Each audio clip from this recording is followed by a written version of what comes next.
Alrighty, welcome everybody to another episode of Smite How to Counter, and today we got Zeus.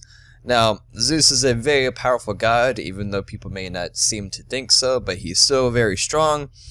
Definitely, you will not see him at Conquest, but in other game modes, he is actually pretty strong, depending on the player, of course. So, first thing is first, is watch out and keep an eye out on how your enemy Zeus is building. Some people still go the basic attack route, English. So meaning they may pick up like Demonic Grip, Haste of Mentalis, Telekind's Ring, or some attack speed oriented item. Now, I personally do not build that for my Zeus because he no longer has that attack progression, so it's not as easy to throw basic attack charges at everybody and just detonate. I rely on basically my one, using his one and having full cooldown reduction. That's the big point I'm trying to make here, is if your enemy Zeus has full cooldown reduction, that means they're going to be able to use their 3, their detonate charge, a lot more often. That's where he gets his damage from, mainly. So keep an eye out on that. So that way, when you're fighting him, expect charges every 6 seconds. If he does not have any cooldown reduction item, it's a 10-second cooldown on his 3. So, next is his ulti. His ulti, it's a pretty big size ulti. If you don't know the radius of it, it's basically this huge circle here. And it looks like that. Now, a lot of people can easily get away from that Zeus ulti, but in combination of like Odin ulti or whatever the case may be, and you can't get out, there's a few items, or actives rather, that you can use to help you out. You can buy Aegis Amulet and boost that up to greater Aegis, or Aegis Pendant. Aegis Pendant will allow you to move, yet be damage immune for a couple seconds, but you can be CC'd, so you can be stunned, but not take damage.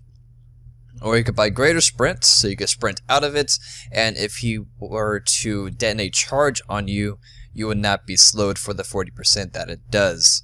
So greater sprint makes you totally immune to slows for the duration of 6 seconds, so you can use that too there. Or you can use combat blink if you really want to.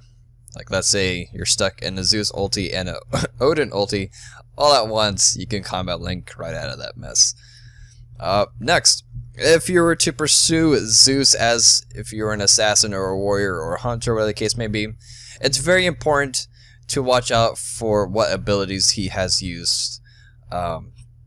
Just as a general tip in Smite is always watch out for what your enemy uses, so that way they don't use it against you. So basically, see if those things are on cooldown. So if Zeus just used his 3, animation looks like that. He does like this little fist pump thing, whatever it is, and his hair starts flowing rapidly.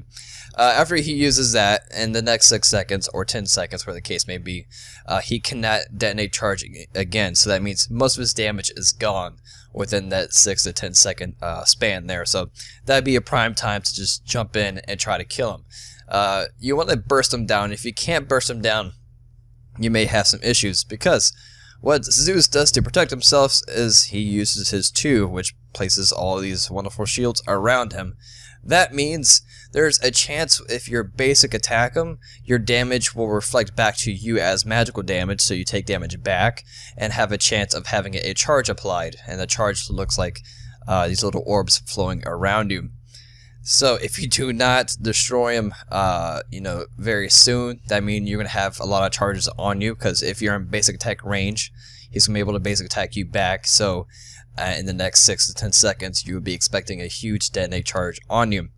So be wary of that. Next is his arc lightning. It's very infamous. It's actually pretty easy to dodge this. It basically relies on not standing near your allies, and also not staying near minion waves. Now, staying away from minion waves is very important. A lot of people mess this up because mages love to use their abilities on minion waves to clear, right? Mages are the main minion to clear.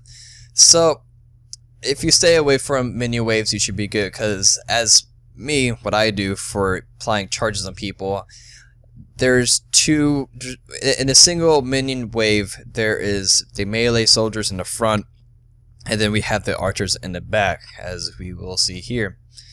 And then they split apart. So as a Zeus player, you try to kill a couple of the back ones, or whatever the case may be, and just leave one, and then arc the back one to the enemies that are standing behind the archer wave. Hopefully that all made sense. So basically they try to just throw their bolts on a minion and link it back to one of the enemy players.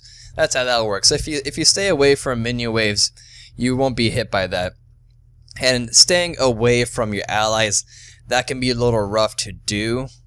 It's just a very important thing to not stand together when fighting against Zeus, especially in Assault if you can.